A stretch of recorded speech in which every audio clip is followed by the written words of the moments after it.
Hi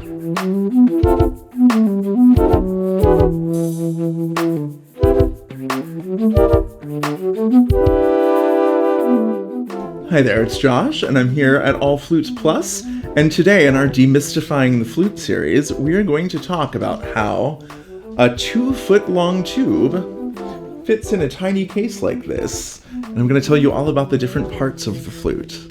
So the first part of the flute that we're going to talk about is the part that makes the sound, and we call this the head joint.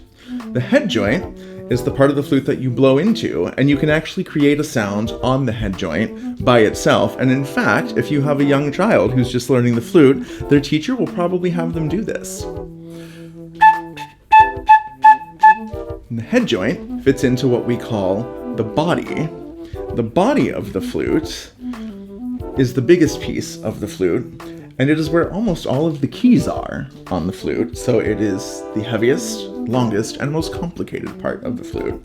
And then at the end of the flute, the body tube slides into what we call the foot joint, which contains the lowest notes on the flute, and also the E flat key, which you will hold open for nearly every note you play on the flute, which also helps you balance the flute in your hands. And this is how a 2-foot-long tube fits into a tiny little case.